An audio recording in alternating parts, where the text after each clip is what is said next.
Hey, hello, balik lagi bersama gua di Welly NFT Gaming dan hari ini gua mau ngebahas Pokemani. Apakah Pokemani itu scam?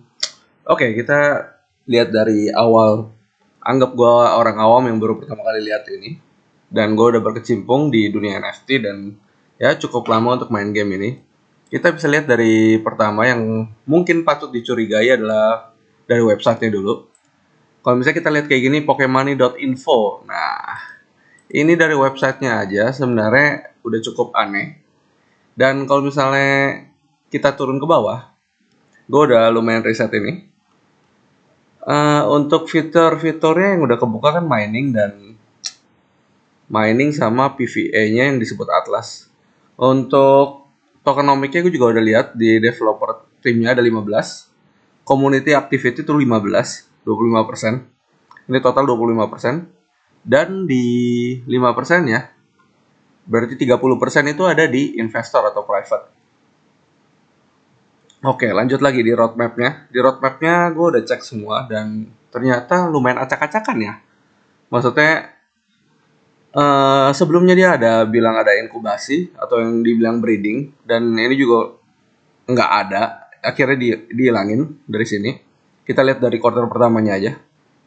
Open Stacking Pool, Launch PvE, Training Ground Mode, Second Generation, dia malah udah keluarin ini. Dan NFT marketnya yang nomor 1 malah dia skip.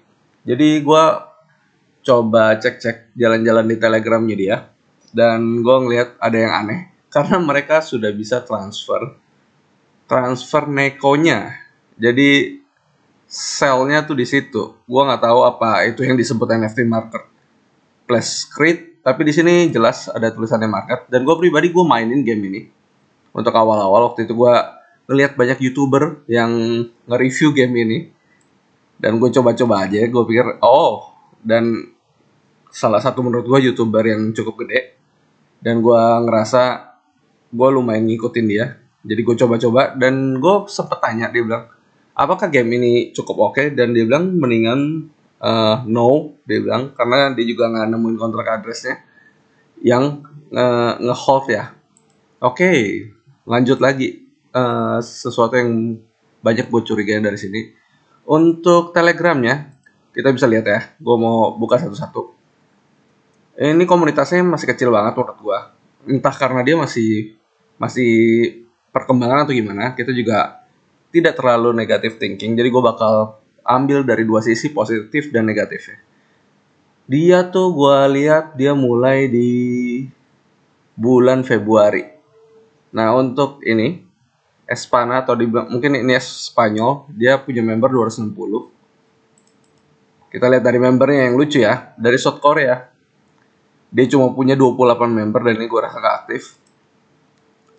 Untuk Indonesia, ini adalah menurut gue member terbanyak. Orang Indo member terbanyak di Pokemani. Jangan-jangan ini buatan Indo, bukan buatan luar. Atau orang Indo terlalu gampang untuk kena skema Ponzi ini. Nah, ini untuk Vietnam. Vietnam juga termasuk banyak. Sorry. Ini India 36. Untuk di Jepang 24. Malaysia 86. Thailand 228. Ini cukup gede.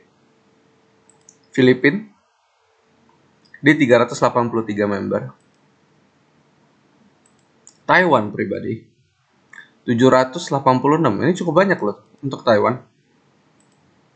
Singapura 35 member. Oke, jadi gue mau kasih tahu sebelumnya. Pas gue pertama kali main ini, gue kan dari salah satu YouTuber dan disuruh chat adminnya untuk dapetin whitelistnya. Oke, dan akhirnya gue dapet whitelistnya dan gue dapet di harga 20 BUSD. Ini kalian bisa lihat waktu itu di presale harganya masih 20. Nah, ini dia. Untuk sekarang dia udah dimasuk di generasi kedua. Dan katanya ada legendary. Lihat, Neko gue ada 5. Waktu itu gue beli 4 dan gratis 1 karena gue masuk di presale. Lanjut lagi. Untuk keseluruhan ini, menurut gue yang paling banyak tetap di di Telegram Indonesia. Dan waktu itu gue dimasukin ke grup WA ada dan grup Telegram, dan ternyata bukan di grup Telegram ini, jadi ada dibuat lagi dan orangnya cuma 26 sampai 30 orang doang.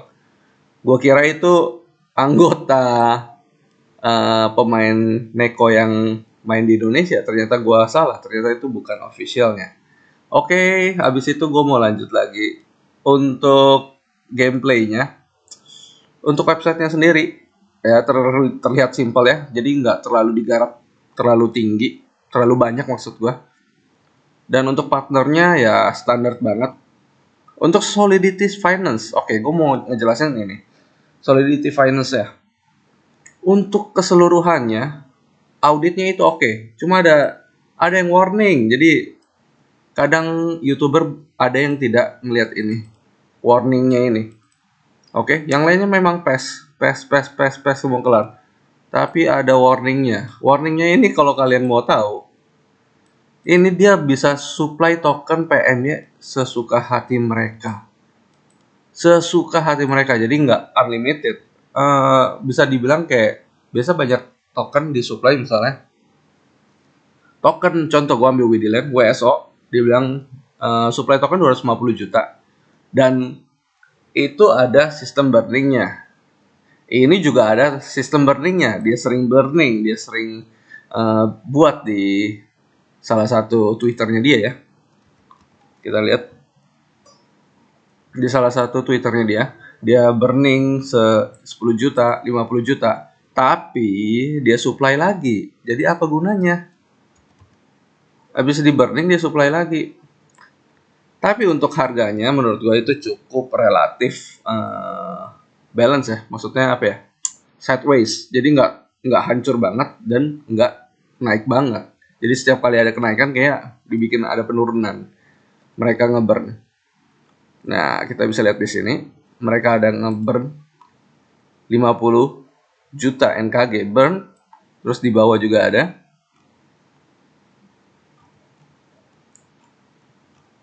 10 juta. Gue inget waktu itu. Oke, oh ternyata 50 juta ya. Oh ini yang gue bilang 10 juta. 50 juta dan 10 juta. Dan ternyata dulunya itu dia ada Discord. Cuma gue nggak tahu kenapa sekarang udah nggak ada.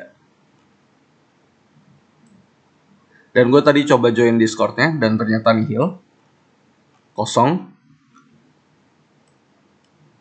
Biasanya kan kebanyakan game-game NFT dan lain-lain, mereka bakal kembangin komunitasnya antara di Telegram, Discord, sama di mana lagi ya kira-kira. Biasa kebanyakan di ya Twitter lah, Twitter, Telegram, dan Discord biasanya untuk ininya. Gue nggak tahu cara marketing ini yang mereka ngeburn duit mereka untuk iklannya, untuk bayar YouTuber, dan untuk bayar sales-sales yang untuk jualan Pokemon atau seperti apa. Dan menurut gue untuk salesnya itu terbilang cukup galak. Karena kenapa gue bisa bilang galak? Waktu itu gue coba beli dan gue udah share, oh ya gue beli, gue bilang gue coba 3. Dan setiap kali ada event, untuk salesnya pribadi atau yang bisa dibilang admin, gue nggak tahu admin atau pemain yang disuruh menjadi agent, karena gue pribadi juga disuruh jadi agent, diiming-imingi sampai gue ditelepon, diiming-imingi maksudnya lu ajak temen. Di situ gue udah agak khawatir sih, lu bilang wah sistemnya referral dan kita bisa lihat sendiri di Pokemon-nya sistemnya referral.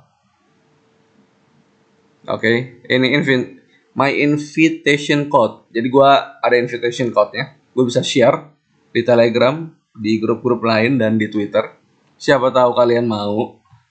Dan menurut gue ini belum scam. Karena kenapa? Karena belum tutup dan masih berbayar. Cuma ada indikasi scam. Itu jelas. Menurut gue lumayan ada. Karena kenapa? Dia jauh dari keluar jalur dari roadmap-nya, sudah jelas.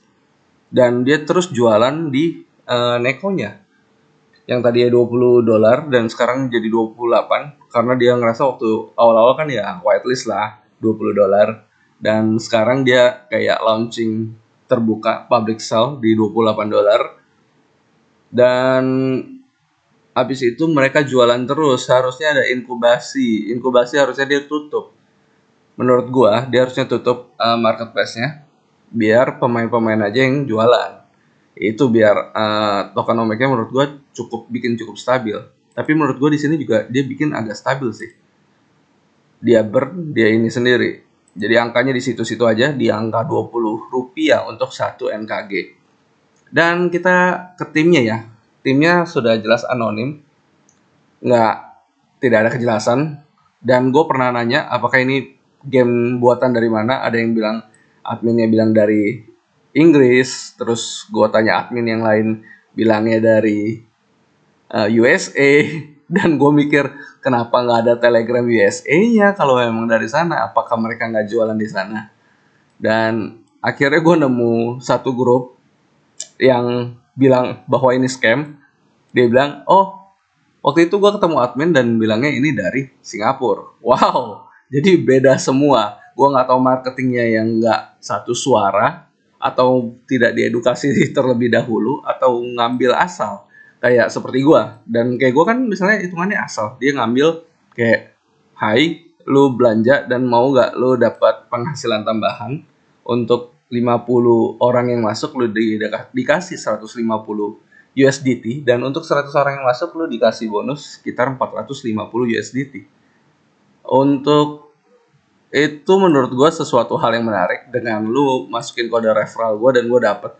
Dan itu baru dari kode referral ya. Kode referralnya sendiri kalau kalian beli 20 USDT berarti gue dapat $2 dari kalian kalau kalian ambil dari ini gue kode referral gue. Belum dapat dari yang kalau misalnya bonus gue itu kalau misalnya gue dapetin orang-orang.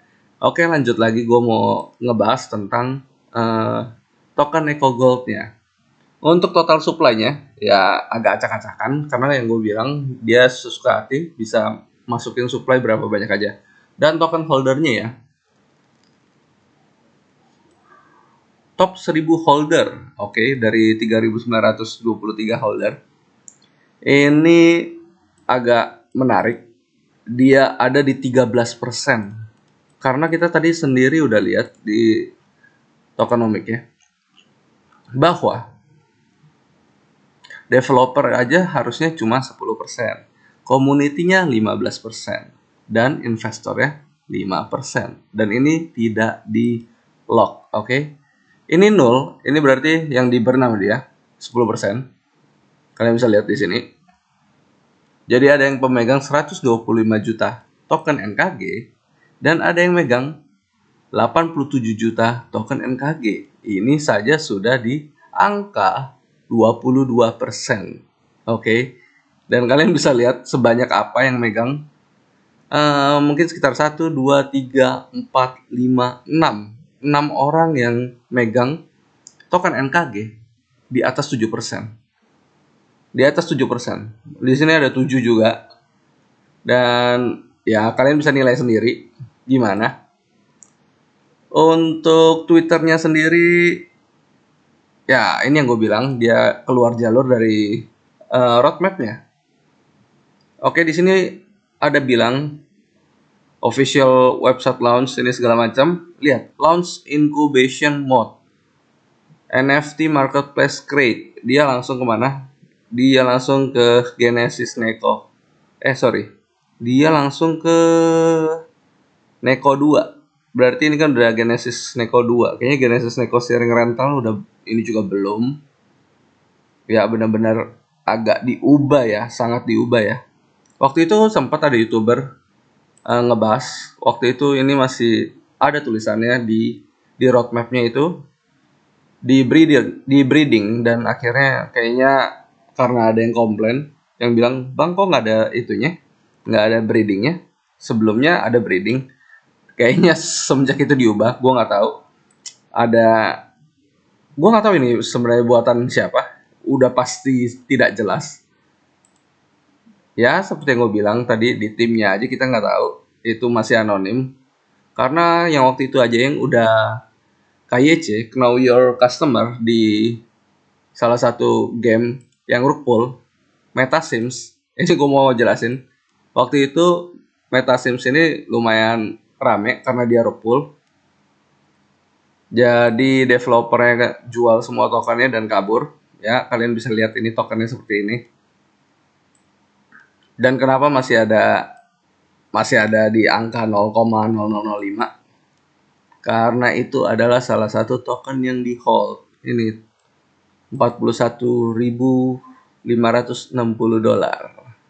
Oke, jadi kalau kalian pas di audit itu bakal ada yang di hold. Ya, sekian dari gua ya. Jadi menurut gua dari sisi negatif itu yang bakal gue jelasin. Dan untuk sisi positifnya gua bakal ngomong. Jadi gua nggak bakal menyerang Pokemon ini secara keseluruhan. Jadi gua bakal bilang untuk seperti ini gua bakal jelasin di game wikinya. Untuk perubahan roadmap menurut gue itu biasa dalam sebuah game NFT karena mereka mungkin banyak apa ya, rintangan dan halangan untuk sesuaiin roadmap dan tanggal-tanggalnya. Itu menurut gue udah biasa. Soalnya gue juga ngikutin beberapa developer yang cukup bagus dan memang mereka juga suka pending. Nggak usah jauh-jauh kayak Baum Crypto, kayak misalnya pending marketplace sampai seminggu atau gimana. Itu wajar. Untuk roadmapnya sendiri, kalau kacau, itu menurut gue nggak wajar. Harusnya dia tetap by planning. Kalau untuk pending itu masih biasa. Dan untuk token PME-nya, waktu itu gue sempat nanya. Dia bilang kalau tidak ada halangan, per tanggal 30 bakal keluar. Tapi untuk sampai sekarang gue upload di tanggal 2, maksudnya anggapannya dia baru telat 2 hari. Dan belum ada kejelasan kenapa token yang belum keluar, yang PME. Dia bilang masih diaudit, it's okay, gue bilang. Dan untuk tim, oke, gue mau jelasin masalah tim. Mana timnya? Oke, tim. Kenapa timnya masih anonim? Gue bisa bilang kalau misalnya tim anonim ini, kenapa? Karena dibilang blockchain developer and crypto enthusiast full stack developer. Dan dia di sini nulis maksudnya udah 7 tahun pengalaman, 10 tahun pengalaman, 10 tahun pengalaman, 10 tahun, 6 tahun, 8 tahun pengalaman di bidangnya masing-masing, di game developer, strategic advisor, technical advisor. Dan gue ngerasa jangan-jangan mereka ini baru dan mereka belum punya nama, jadi mereka masih pakai anonim. Itu dari sisi positifnya. Maksudnya kalau misalnya timnya tidak terpercaya, kadang-kadang kan kita untuk main game NFT ini cukup takut. Ya mungkin anggap aja mereka baru pengen ngembangin sebuah game NFT. Nah, itu dari posisi positifnya. Dan untuk marketingnya, menurut gua, mereka kan terlalu sangat menggebu-gebu ya dari yang gua view, yang gua lihat. Mereka terlalu menggebu-gebu buat ayo tambah neko setiap kali ini ada event bakal ditanya ini tambah neko, developernya lagi baik katanya. Kalau saking baiknya dia bilang karena penjualannya lumayan berhasil, dia bakal kasih neko-neko yang bagus untuk gacha yang kali ini. Sampai-sampai ya menurut gua ini terlalu memaksa dan menurut gua terlalu parah. Ini sama seperti skema Ponzi. Soalnya setiap kali kita beli ya dia dapat sesuatu dan sangat memaksa. Menurut gua nggak tahu karena kurang edukasi marketingnya atau gimana. Dari posisi positif gua bilang oh mungkin mereka tidak teredukasi untuk marketing itu. Oke, lanjut lagi. Nah untuk yang ini ya ini gua nggak bisa bilang apa-apa. Ini harusnya di lock untuk token-tokennya, dan ini the owner can pause trading for any non-whitelist user at the time. Berarti kita bisa kapan aja untuk tidak bisa trading ya, maksudnya jual token MKG-nya. Ini gue nggak bisa bantah. Dari posisi positifnya gue juga bingung. Untuk Telegramnya ya gue bilang kenapa masih sepi? Ya mungkin karena dari websitenya sendiri aja kurang mendukung ya. Kurang mendukung. Tampilannya terlalu biasa banget. Terlalu biasa sekali. Roadmapnya nggak jelas. Partnernya juga harusnya dikumpulin dulu baru dia launching. Dia pertama kali launching yang seperti gue bilang tadi di Twitter. Pertama kali banget.